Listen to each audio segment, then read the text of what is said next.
Hi, this is Jim Starkweather, the publisher of Kitmaker Network and Model Geek, and welcome to a Cracking the Box. This one's a little different. It's the Thunderbirds Recovery Vehicle. For those of you who are unaware, the Thunderbirds was a show back in the 60s. I don't think it went into the 70s, but back in the 60s, it spawned even a movie, or maybe a couple of movies, actually. In fact, I spawned a modern movie. I think there was a modern movie recently about the Thunderbirds. So yeah, interesting. This is a 2-channel remote control system. This is actually a RC vehicle, which kind of rare for us. We don't get a lot of RC vehicles, but this is one that Aoshima has put out. If you're unfamiliar, Aoshima, that's them there.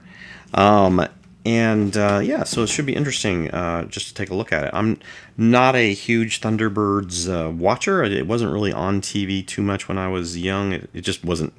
It was on TV in syndication and so forth, but it just wasn't one that our local independent station, when I didn't even have cable back in the days. This is the early days of the 1970s and even early 80s, when some people didn't have cable television, never mind DirecTV and Dish and so forth. So yeah, we had 3 channels, or actually 4, I guess. We had 4 channels. We had ABC, CBS, NBC, Channel 44, which is an independent channel in Tampa, Florida, and PBS. Yeah, I'm sure PBS, I think, came out of Tampa as well. So, and that we received on our aerial. Yes, we had one of those things that went up into the sky, and that's how we got our channels. Yeah, okay. Yes, I'm old. All right, so this is the 1/72nd scale. They've actually done it in a specific modeling scale, kind of interesting.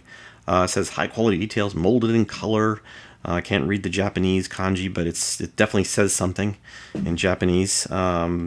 This is might be I don't know if that's the future language Japanese. I don't know if that's from the show. I don't remember, actually. I don't remember seeing any text on the show like that, so I guess that's probably Japanese too. Maybe that's modern Japanese kanji. Somebody will have to explain it to me. All right, so opening the box, you can see we've got a lot of red color and gray color plastic. There's just tons of it here. Lots of it. Different green color and so forth. All right, so let's go ahead and open up some of the main component pieces, and we'll get an idea for the scale of the kit. I'm so mad. I did my last cracking the box and didn't have my microphone set on, so unfortunately the Asuka Jeep has just my webcam mic. So, all right. So first off, we can see these one of the looks like maybe the bottom, I think, of the ship. Looks like there's a stand or something here that maybe goes, or maybe that's part of the remote control. I don't know. Might have to look at the instructions to see what some of these items are. But, the plastic looks very nice. Aoshima is generally pretty good about their production quality and so forth. I don't see any flash. The connection points all look very easy to detach. There's no visible production issues. Well, maybe some sync issues right here where this piece, this long connection piece goes in. Although, no, I think that is supposed to be smooth right there. And then right here, there's a line, but I think that's actually part of the kit mold, I believe. Oops, sorry, didn't mean to smack that down there. All right, so then this piece, which is probably the top or bottom of the recovery vehicle.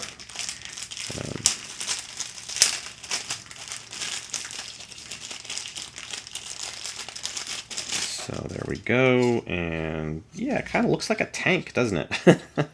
It's got the little, main drive gear there, or the sprocket drive, and then some road wheels, and not a lot of wheels. Again, this looks good. Not seeing any serious issues of any kind. There's a detachment piece there that goes on, and I'm guessing this just, goes in like this. No, it goes in like that. I was going to say there's big holes on one side. Yeah. And in terms of just a quick fit kind of thing, so I'm not sure I can actually unless I detach some of those other plastic, but it looks like it all goes together right.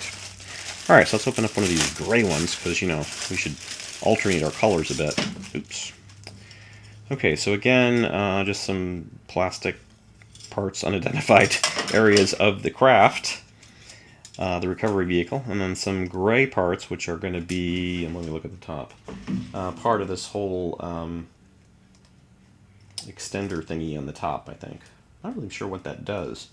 It's got like almost like a suction cup on the front of it. I think it's supposed to like, maybe it like vertically launches it. It's probably like a both a recovery and a launcher. Does it like go up into the sky like to like launch it? I believe so. I'm not sure. I need some video of this. Maybe I'll go find some video of it and put it in the. I will insert video here or earlier. All right, so those all look good though, and then there's the remote control box thingy, which probably is used on multiple kits. That's why it looks like it's packed in a slightly different way. Sorry, Rowan. Rowan's getting this kit after I finish the review of it, so because he's a huge Thunderbirds fan. Yeah, let's see. Yeah, so you know, again, some basics. It's got the little control stuff on the remote here, where you would expect to see on a 2-channel remote control. And what else we got?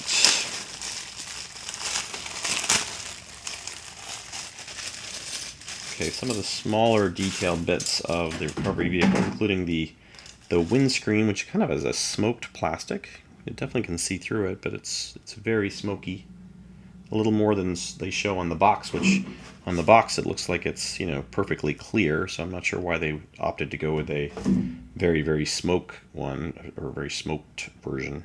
I'm actually seeing a little bit of a ding, smudge, something on there. I don't think I did that, but I might have been rubbing up. I'm not sure when it came out of the thing, whether it was rubbing up against another piece of plastic. But not good that they stuck that in there with all the other pieces. They should have put that in individually. Bad, Aoshima, bad.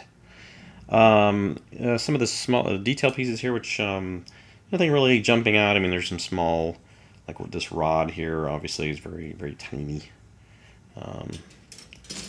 Certainly this kit probably would be suitable for a wide age range, I would think, because it looks like it's just going to go, you know, pretty easily together.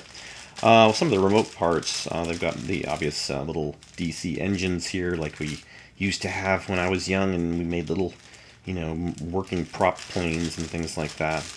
Like I made a Snoopy biplane. I specifically remember that kit. Some grease, which goes in these gears, I guess. So lots of grease and gears and other things. And this one has wiring in it and some kind of rubber tubing. We'll check out the instructions to see how much is involved there with the. I'm not even sure what it does as a remote vehicle. I mean, I guess it probably moves forward and stuff on its tracks. The tracks looks like they're going to be individual links, which is interesting. And then the green piece here, which is, I have no idea what. Maybe the top part where the ship would lock in, I guess. Like there's some springs here or something. And then this last one is decals and the tracks. Again, decals in with the plastic. Not such a great idea. But it does say recovery vehicle and gives some numbers here. This is, I don't believe this is Thunderbird 1. Maybe I'm wrong. Is it Thunderbird 1? Is this what's considered Thunderbird 1? Maybe I am not right about that. Or like some, I always thought that they like would call Thunderbird 1 maybe the rocket ship or something. And of course the Thunderbird 2 is the one landing on the top. But all right, so these are the tracks, which I gotta say I'm not seeing how those are going to work. They're just, you can see they're just, you know, plastic pieces like that. I think the instructions are definitely going to be interesting on this.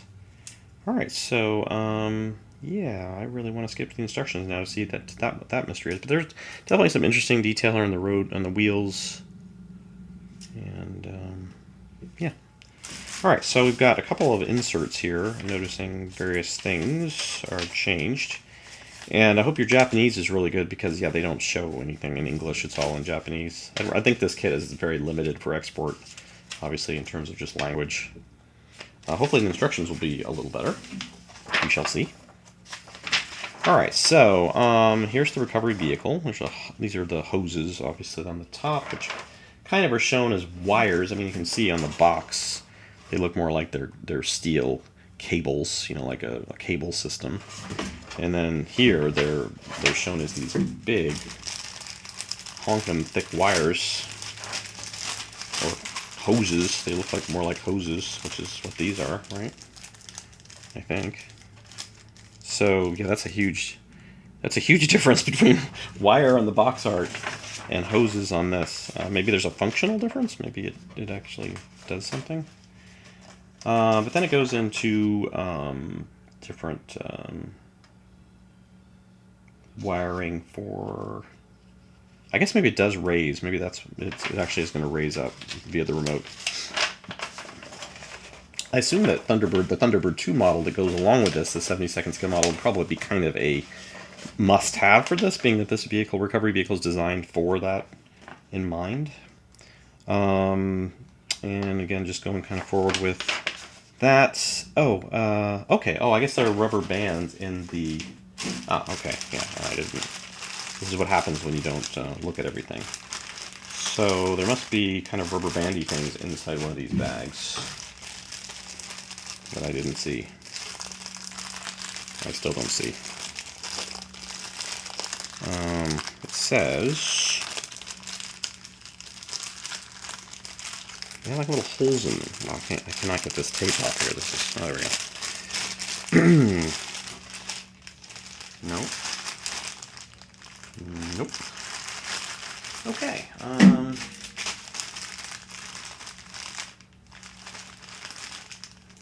Oh, okay. All right. They're very small, actually. Didn't think they'd be that small. Well, that's not right. Those are just bands, right? Those aren't even big enough to go around that whole wheel section. Well,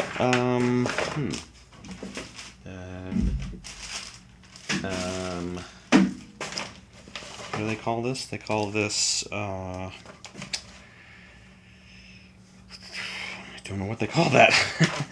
There's no number on it. I guess because they couldn't number the rubber band. I don't think the element... Okay, let's look.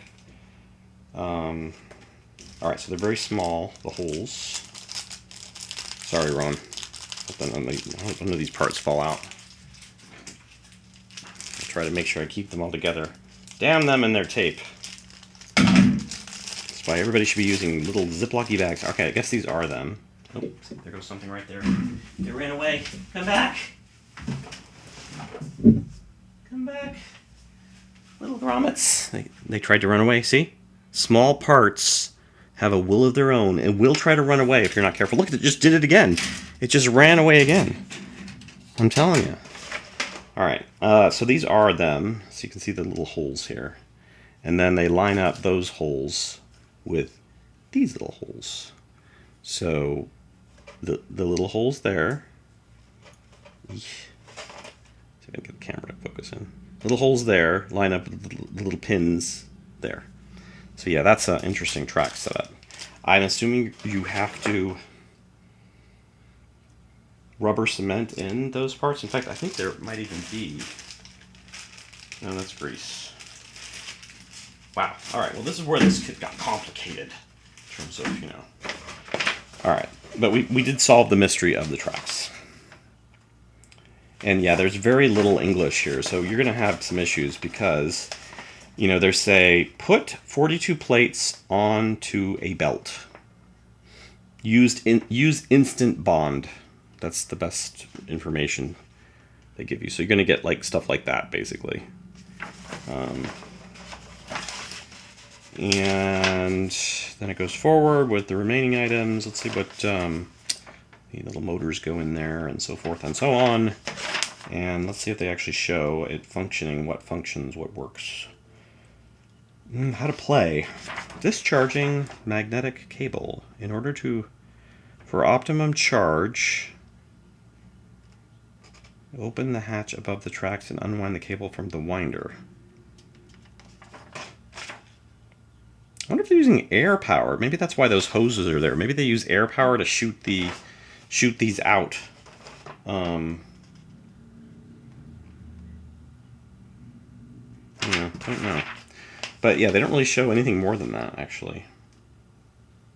So I'm not really sure what it does besides extend the things. And I assume the tracks go around and it runs. The motor runs the vehicle around. So, but the parts overlay in the back here. There are some unused parts. Not sure why there would be, but there are. So let's take a look at some close-up photos, limited obviously for this kit, and come back and conclude.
I hope you enjoyed the photos of the Thunderbirds Recovery Vehicle in 1/72nd scale, and this is a remote, again, radio-controlled kit.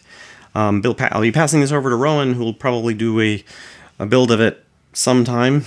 No promises. He's got a lot of other things on his plate, so he just mainly, I think, wanted this for at least a future build at some point down the road. So, but if you've done one of these, or if you're interested in getting it and you do actually buy it and put it together, definitely let us know. We'd like to take a look to see what it's like when it's finally put together. So, thanks to Dragon USA for sending us this sample from Aoshima.